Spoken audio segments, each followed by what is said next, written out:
مظہر زارا کو اس کی دوست کے ہاں جانے کی اجازت دے دیتا ہے کیونکہ زارا کہتی ہے کہ میری دوست کی امی بہت بیمار ہے، پلیز ابو مجھے جانے دیجیے کیونکہ انہوں نے میری تب بہت مدد کی تھی۔ زارا نے اپنے ابو مظہر سے کہا کہ میری دوست نے مجھے اپنے گھر رکھا تھا، ابھی میں اس کی مدد نہیں کروں گی تو وہ سمجھے گی کہ میں احسان فراموش ہوں، پلیز ابو مجھے جانے دیجیے۔ مظہر مان جاتا ہے اور عادل کو کہتا ہے کہ تم زارا کو لے کے اس کے دوست کے گھر چلے جاؤ۔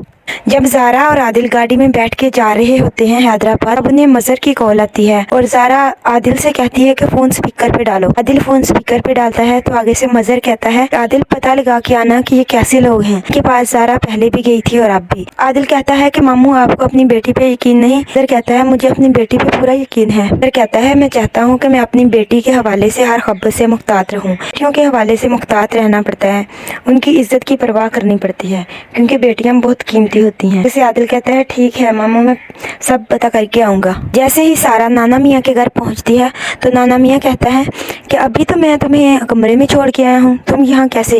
تو آگے سے زارا کہتی ہے نانا میاں میں زارا ہوں، وہ آپ کی دوسری نواسی سارا ہے۔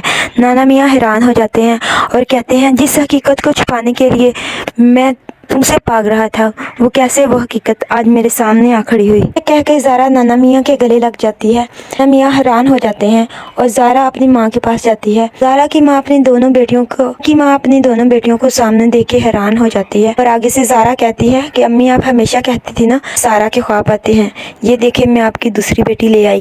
یہ سن کر شازیہ بیگم حیران ہو جاتی ہے، سارا کو کہتی ہے کہ میرے پاس آؤ، میرے گلے لگ جاؤ، میں نے تمہیں کتنا یاد کیا، ایک پل بھی میں تمہیں نہیں بھولی۔ بس آگے سے سارا کہتی ہے کہ آپ میری مما نہیں ہیں، میری مما تو مر چکی ہے۔ شازیہ بیگم کہتی تمہاری پھپھو نے کیسے مجھے تم سے اتنے سال دور رکھا؟ شازیہ بیگم کہتی ہے کہ تم میری بیٹی ہو، کہتی ہے کہ سارا یہ تمہاری مما ہے اور میری مما بھی ہیں، ہم دونوں جڑواں بہنیں ہیں، ابو نے تم سے جھوٹ بولا ہے کہ تمہاری امی مر چکی ہے۔ سارا یہ سن کے بہت روتی ہے اور اپنی ماں کے گلے لگ جاتی ہے اور کہتی ہے کہ امی اب آپ مجھے کبھی چھوڑ کے مت جائیے گا۔ تاکہ مزید پرومو اور ٹیزر دیکھنے کے لیے ہمارے ساتھ جڑے گا۔